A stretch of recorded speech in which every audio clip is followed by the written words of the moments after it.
எவ்வளோ ஒரு பாரம்பரியமான விளையாட்டு, எவ்வளோ ஒரு உடல் ஊக்கத்தை கொடுக்கக்கூடியது, எவ்வளோ ஒரு போர்க்குணத்தை கொடுக்கக்கூடியது, ஒரு ஞானியையே கோணியாக மாற்றுறதுக்கூடிய சட்டத்திட்டங்கள் தான் அங்கே இருக்குது. ஆனால் இன்று வரைக்கும் இன்னைக்கும் நம்ம பிள்ளைகள் ஏமாற்றப்பட்டிருக்காங்க. நம்ம நாட்டு அமைச்சர்கள் செய்ய வேண்டியதை, தலைவர்கள் செய்ய வேண்டியதை நாம் அந்த 16-17 வயசில் செய்கிறோம். 15 நாள் ஓடி ஓடி பார்த்தா ஒரு பதக்கம் வரல. போயிருக்கிறது எத்தனை பேர்? 82 பேர். பேரன்பு கொண்ட சொந்தங்கள் யாவருக்கும் வணக்கம். நான் உங்கள் தட்டார்மடம் சகாயசீலன். இன்றைக்கி நம்ம வலையொலியில் யாரை நேர்காணல் பண்ண போகிறோம்னு சொல்லி பார்த்தீங்கன்னா, சாத்தான்குளம் பகுதிகளில் பரவலாக தெரிந்த இந்த விவசாயத்துலேயும் இந்த மண்ணையும் மக்களையும் நேசித்து முழுமையாக இயற்கையிலேயே கொண்டு போனோம் அப்படிங்கிறதுக்காக அது சார்ந்த பல கல்விகளையும் அது சார்ந்த நிறைய ஆராய்ச்சிகளையும் செய்பவர். அது மட்டுமல்லாமல் நம்முடைய இந்திய தேசமானது ஒலிம்பிக் போட்டிகளில் ஆண் மற்றும் பெண் தங்கப்பதக்கம் வெல்லும் வரை தன் உடம்பில் ஒரு பொட்டு தங்கம் கூட அணிய மாட்டேன் என்று சொல்லி இத்தனை வருடமாக ஒரு தீர்மானத்தை எடுத்து அதை இன்று வரை பின்பற்றி வருகிறார். அப்படிப்பட்ட ஒரு தேசப்பற்று மிக்க ஒரு நபர் அண்ணன் சத்யசீலன் அவர்களை தான் இன்றைக்கி நம்ம நேர்காணலில் பார்க்க போகிறோம். அண்ணே வணக்கம். வணக்கம். நல்லா இருக்கீங்களா? நல்லா இருக்கேன். நல்லா இருக்கீங்களா? நல்லா இருக்கோம்.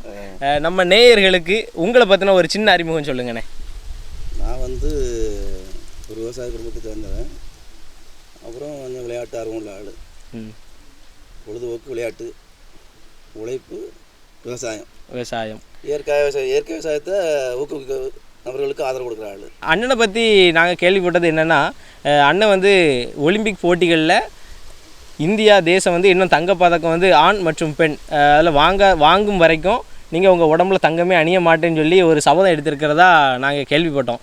அதை பற்றி சொல்லுங்கண்ணே. உங்களோட ஆரம்ப நாளில் எப்படி உங்களுக்கு இந்த ஆர்வம் வந்துச்சு, அதை பற்றி கொஞ்சம் சொல்லுங்களேன். ஆரம்பம் இது இயற்கையாகவே குடும்பம் சார்ந்தது.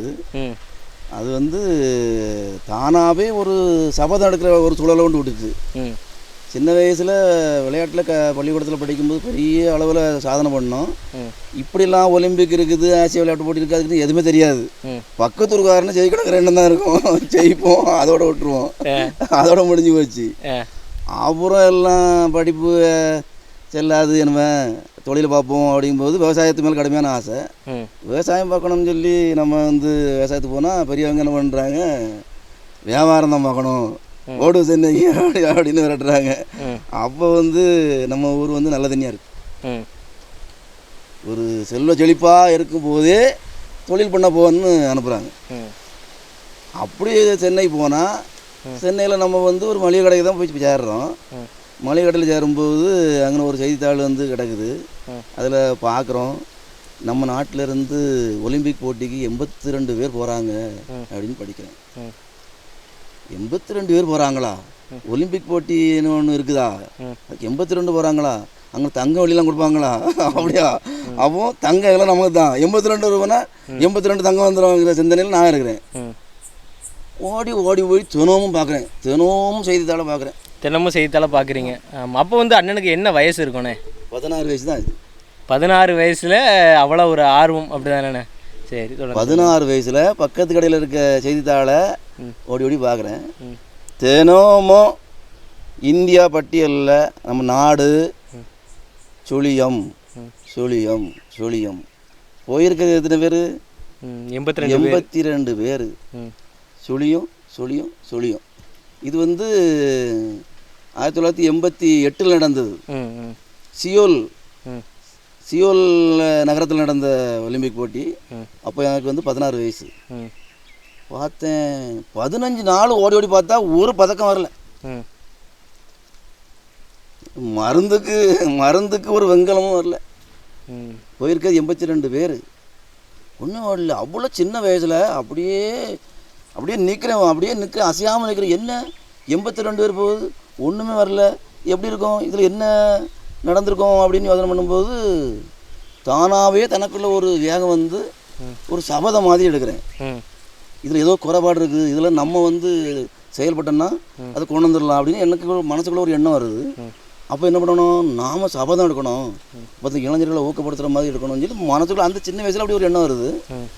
என்ன பண்ணுறேன், நம்ம இந்திய நாடு ஒலிம்பிக் போட்டியில் தங்கம் வெல்லும் வரை நம்ம உடம்புல தங்கம் அணியக்கூடாது அப்படின்னு அந்த மளிகை கடை முன்னே சென்னை வேளச்சேரி ஆ எங்கள் அக்கா கடை தான் அது. ஆ அதில் உட்காந்து அப்படி ஒரு சபதம் மாதிரி இனிமே தங்கத்தை தொடக்கூடாது அப்படின்னா இன்னும் 40 வருஷம் ஆயிடுச்சு.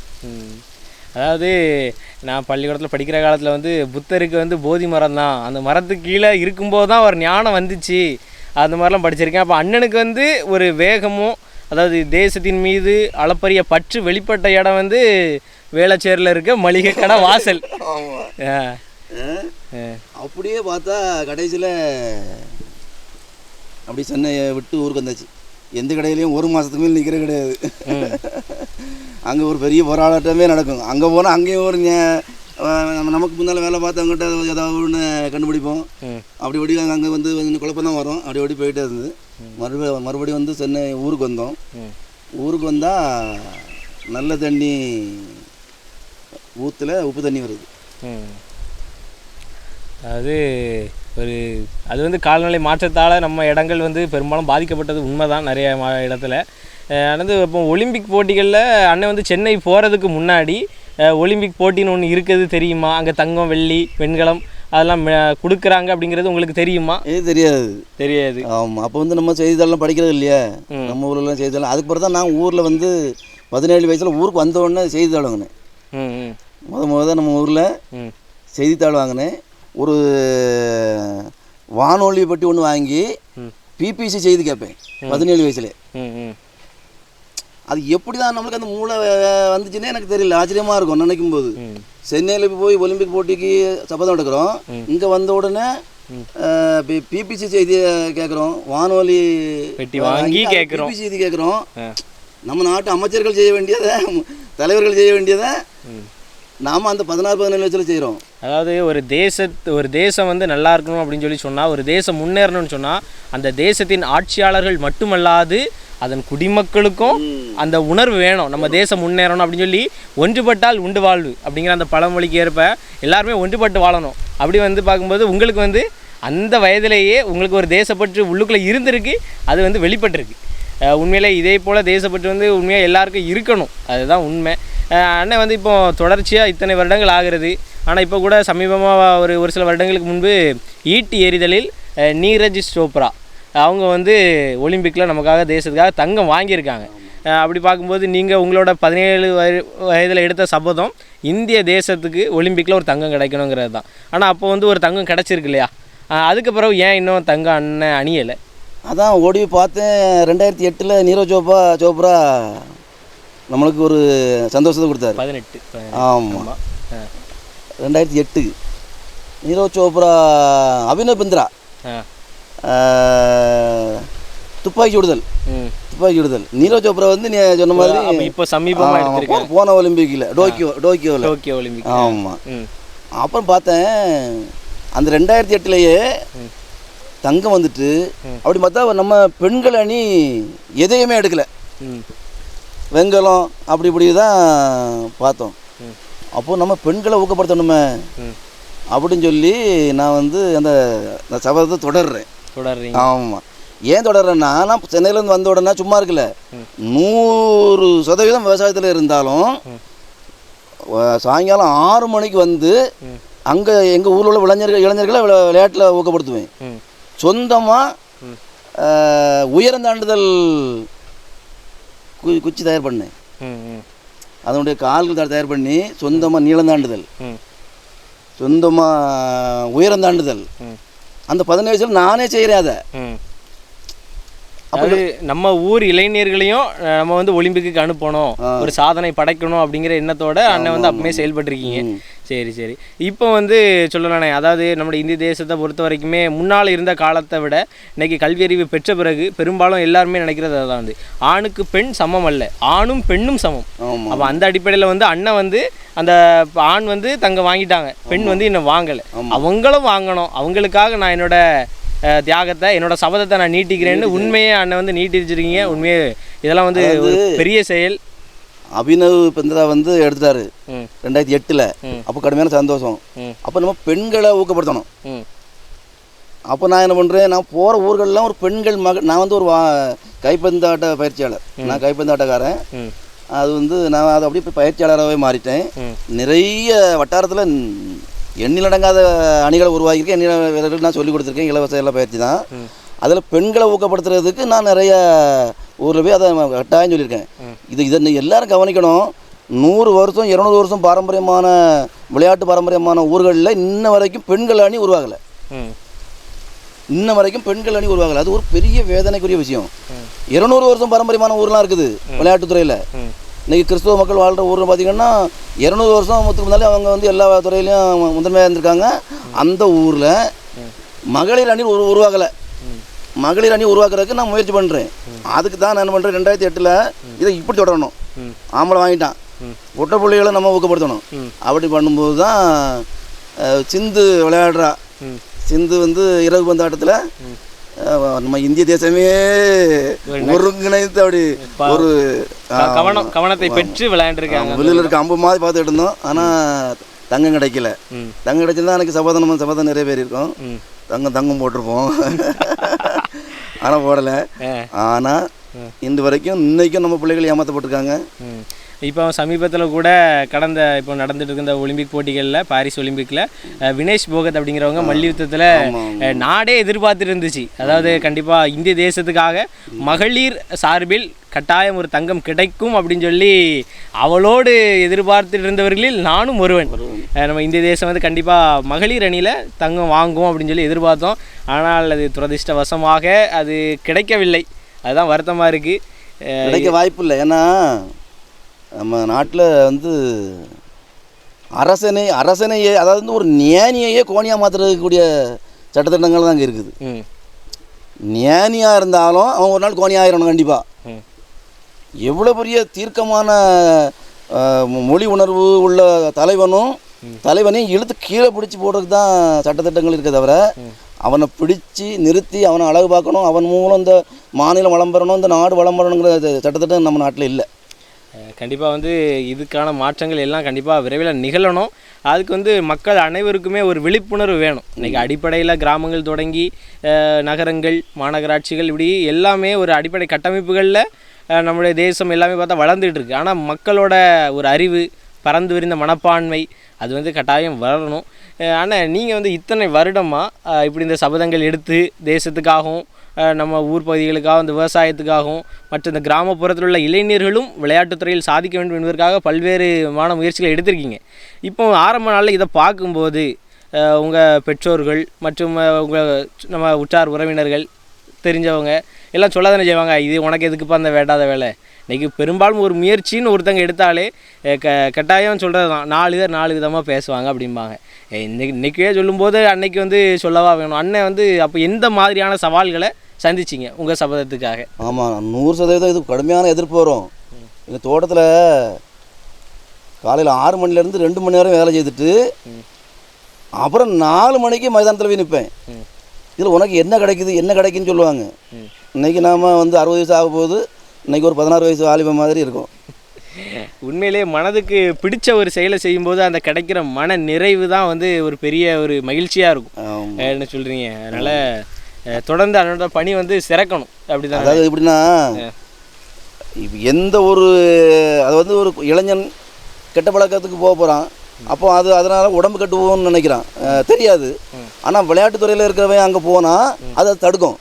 இன்றைக்கி நம்ம கைப்பந்து ஆடுறோம், இந்த தப்பை பண்ணோன்னா துள்ளி அடிக்க முடியாது அப்படிங்கிற சிந்தனை அந்த கெட்ட பழக்கத்தை போடாமல் தடுத்துரும். விளையாட்டுத்துறையில் சேர்றதுக்கு இவ்வளோ ஒரு வாய்ப்பு இருக்குது. போக்கு முட்டிட்டு இன்றைக்கெல்லாம் இளைஞர்கள்லாம் பொழுதுபோக்குக்கு சிகரெட் பிடிக்கணும், சாராயம் குடிக்கணுங்கிற சிந்தனை வந்துட்டு. ஆனால் எனக்கு என்னை சார்ந்தவங்க எப்படி பொழுது போகலையா, நேரே பந்து எடுப்பான், இல்லைன்னா மட்டை எடுப்பான், நேரவே களத்தில் நிற்பான். அந்த பொழுது போகாத ஒரு சூழல் அங்கே வந்து அவனுக்கு ஒரு சந்தோஷத்தை கொடுக்கும், உடல் ஆரோக்கியத்தை கொடுக்கும். அதனால் எல்லா மக்களும் நான் என்ன சொல்கிறேன், 100% விளையாட்டுத்துறைக்கு பிள்ளைகள் போனீங்கன்னா நோய் எதிர்க்கு வரும், கெட்ட பழக்கத்தில் பிள்ளைகள் விடுதல் படுவோம், எல்லா வித நன்மையும் அதில் 100% கிடைக்கும். 100க்கு 100 பிள்ளைகள் நீங்கள் நினைச்ச மாதிரி வாழணும்னா நல்ல பயிற்சியாளர், நல்ல நண்பர்கள், நம்மளை போன்றவர்கள், தம்பி சகாயசீலன் ஆர்வலர்கள், அப்படிப்பட்டவங்ககிட்ட நீங்கள் போகணும். அப்புறம் பயிற்சியாளர் என்ன எல்லாரும் நல்லா இருக்குன்னு யாரும் நினைக்க மாட்டாங்க. சூழ்நிலைக்கு இருந்தாலும் மாறக்கூடிய வாய்ப்பு உண்டு. அதனால் என்னை சார்ந்த மாணவர்கள் இன்றைக்கு பெரிய பெரிய அதிகாரியாக இருக்காங்க. என் கூட சேர்ந்தவங்க அவ்வளோ வரும், காவல்துறையில் இருந்து மின்சாரத்துறையிலேருந்து பெரிய பெரிய அதிகாரிகளாக இருக்காங்க. அதை நினைக்கும் போது அவ்வளோ ஒரு சந்தோஷமாக இருக்கும். இன்றைக்கி மாநில அளவில் பெரிய அதிகாரியாக இருக்கவங்கெல்லாம் நாம் மைதானத்தில் நின்னா தான் மைதானத்துக்கு வருவாங்க. இந்த ஆள் நிற்கார் அப்போ போகலாம், அங்கே எந்த குழப்பமும் இருக்காது அப்படின்னு வருவாங்க. இன்றைக்கி மாநிலத்தை ஆளக்கூடிய அளவுக்கு அதிகாரி பெரிய காவல்துறை அதிகாரிகள் இருக்காங்க, பெரிய பெரிய அதிகாரிகள் இருக்காங்க. எவ்வளவோ பேர் உருவாகிருக்காங்க. அவ்வளோ பேரும் நம்மளை பார்க்கும்போது ஒரு சந்தோஷமாக பார்ப்பாங்க, ஒரு சிரித்த முகத்தோடு நம்மளை பார்ப்பாங்க. அது போதுமா நமக்கு? இது மேலே என்ன வேணும் உலகத்தில்? இன்றைக்கி வந்து நம்மளுடைய அரசாங்கத்தை பொறுத்த வரைக்கும் அரசு வேலைகளில் விளையாட்டுத்துறையில் சாதித்தவர்களுக்கு ஒரு சில இடஒதுக்கீடு அடிப்படையிலையும் ஒரு சில இதெல்லாம் அரசு பணிகளில் ஒரு முன்னுரிமை கொடுக்குறாங்க. இப்போ இந்த விழிப்புணர்வு கிராம பகுதியில் உள்ளவர்களுக்கு எல்லாருக்கும் இதை பற்றின விழிப்புணர்வு, இதை பற்றி அறிவு போய் சேர்ந்துருக்குன்னு நீங்கள் நினைக்கிறீங்களா? சேர வாய்ப்பே இல்லை, வாய்ப்பே இல்லை. நாங்கள் மேற்கொண்டு முதல்ல சொன்னேன்ல, நம்ம நாட்டில் ஞானின்னு ஒருத்தர் வந்தான்னா அவனையும் இழுத்து சாக்கடை போட்டுருவான், தலைவன் வந்தால் அவனையும் இழுத்து சாக்கடை போட்டுருவான், ஒரு சிறந்த பயிற்சியாளராக ஒருத்தர் வந்தாலும் அவனையும் இழுத்து சாக்கடை போட்டுருவான். அப்படி தான் இருக்குது. அதனால் வந்து இளைஞர்கள்லாம் என்ன பண்ணணும்னா, எல்லோரும் ஒரு வேலையை படிப்போம், வேலையை பார்ப்போம், இந்த மாதிரியே போயிடுறாங்க. விளையாட்டுத்துறையில் நம்ம சாதிச்சா நம்ம தேசத்துக்கும் ஒரு பெருமை, நமக்கு வந்து தேசம் வந்து அதுக்கு ஒரு சின்ன ஒரு அன்பளிப்பாக நமக்கு அரசு பணிகளில் முன்னுரிமையும் தருது அப்படிங்கிற விவரம் வந்து யாருக்கும் தெரிய வரல. அப்படி தானே? ஆமாம் ஆமாம் ஆமாம். ஆனால் வந்து நம்ம நாட்டு அரசியல்வாதிக்க தெரில. எப்படின்னா 336 போட்டி இருக்குது. இப்போ 206 இப்போ நிறைய சேர்த்துருக்காங்க. 236 இவ்வளோ வந்துட்டு 336 அவ்வளோ விளையாட்டு வயதுருக்காங்க. கபடியை இன்னும் சேர்க்கலையே. நம்ம கபடியே இன்னும் சேர்க்கல. எவ்வளோ ஒரு பாரம்பரியமான விளையாட்டு, எவ்வளோ ஒரு உடல் ஊக்கத்தை கொடுக்கக்கூடியது, எவ்வளோ ஒரு போர்க்குணத்தை கொடுக்கக்கூடியது. கபடி விளையாடுனா அங்கே சிலுக்குமே. இப்போ கபடி சொல்லும் போது எனக்கு சிலுக்குதே. சின்ன வயசில் என்ன கபடி விளையாடுன்னு சொல்லி சாத்தி வாங்கிட்டாங்க. எதிரி அன்னைக்கு ஆபத்து வந்துட்டு என்னால அவ்வளோ ஒரு வேகம். எங்க ஐயா ஒரு அர்ப்பணிப்போட விளையாண்டுருக்கீங்க. கூப்பிட்டு நீ கபடி விளையாடாது போகக்கூடாது என்ன, ஏன்னா எதிரி செதறிடுறான். அவ்வளோ ஒரு ஆர்வம், அவ்வளோ ஒரு வேகம். நீ கபடி விளையாட போகக்கூடாது. எங்கள் அத்தை கறி வருத்தி அவன் கபடி விளையாட போயிருக்கான். அங்கே எதிரில் 2-3 பேர் கை இழங்காம அடக்கான், முட்டு முறிஞ்சி அடக்கான். அவனை போகக்கூடாதாங்க எங்க அப்படி சொல்லி அப்படி இருந்தோம். கால்பந்தில் ஆர்வமாக இருந்தோம். ஆனால் நம்ம நாட்டு சட்டத்திட்டப்படி வாய்ப்பே கிடையாது. நான் வந்து ஒரு 2 தலைமுறையை பார்த்துட்டேன். அதனால் நம்ம இளைஞர்களுக்கெல்லாம் நான் சொல்கிறேன், இந்திய நாட்டு அரசியலமைப்பு எனக்கு அது வந்து மனசளவில் அது வெறுத்து போச்சு.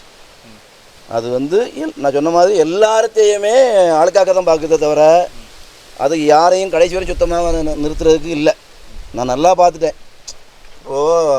இப்போது நான் ஒரு பிறந்தன்னைக்கு வச்சு இந்த முதலூரில் தான் நடமாடிட்டு இருக்கேன். ஒய்எம்சிஐக்கு விளையாட போவேன், அந்த அணி சர்வ விளையாட போவேன். அப்போ எங்கள் வீட்டில் இருக்க என் உடம்பிறப்புகளையும் நான் கூப்பிட்டு போகிறேன். அப்போ ஒரு சொல்கிறாங்க, 14 வயசு பையன் இத்தனை பாகம்தான் வீசுவான் அப்படின்னு சொல்லி ஒரு விளையாட்டு ஆசிரியர்கள்லாம் ஒரு அளவு வைக்கிறாங்க. அப்புறம் நான் கூப்பிட்டு போன என்னுடைய சகோதரன் அவங்க சொன்ன அளவையும் விட்டு அதுக்கு மேலும் 10-20 அடி தூரத்தை அவன் வீசுகிறான். அப்போ நீரவ் சோப்ரா வீசக்கூடிய இந்த பண்ண சாதனை 30 வருஷத்துக்கு மேலே நடந்துக்கொள்ளலாம். அதுக்கான சரியான ஒரு வழிகாட்டுதல் எல்லாம் போயிட்டுலாம் இல்லை. அது வந்து இன்னைக்கு ஒரு சில அரசு பொறுத்தவரையும் அரசு செயல்படுத்துகிற திட்டங்கள் கிராம பகுதியில் வந்து சேர்றதுக்கு நீண்ட நாள் எடுக்குது. இன்னைக்கே அப்படி எடுக்குதுன்னு சொல்லும்போது அந்த நாளில் வந்து அந்த மாதிரி விளையாட்டுக்கான ஒரு அமைப்போ இல்லை அது சார்ந்த செய்திகளோ அது சார்ந்த வழிநடத்துதலோ அது சார்ந்த ஊக்கப்படுத்துதலோ இன்னைக்கு இல்லை அப்படிங்கிறது தான் உண்மையிலே ஒரு பெரிய. இன்னொருத்தர் என்னுடைய சகோதரர் அவருக்கு ஒரு அளவு வைக்கிறாங்க. நீளம் தாண்டுதலில் 14 வயசு பையன் இவ்வளோதான் தாண்டுவான்னு ஒரு அளவு வைக்கிறாங்க. அவனுக்கு ஒரு யோசனை சொல்கிறேன், அவன் தாண்டுறான். அந்த ஆசிரியர்கள் சொன்னதை விட 1 மீட்டர் கூடுதலாக தாண்டுறான்.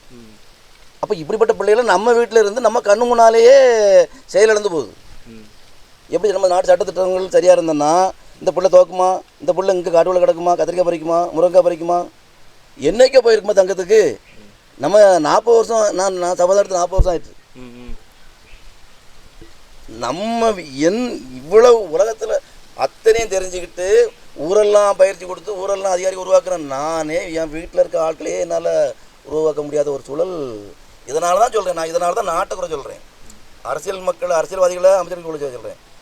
இந்த சட்டத்திட்டங்களை வச்சு நான் தங்க அணிய முடியாதுன்னு தான் எனக்கு தெரிஞ்சு போச்சு. அதாவது நாங்கள் வந்து எங்கள் வலைவழி சார்பாக வந்து கண்டிப்பாக நாங்கள் இறைவனை வேண்டுறோம், கண்டிப்பாக உங்களை வாழ்த்துறோம்.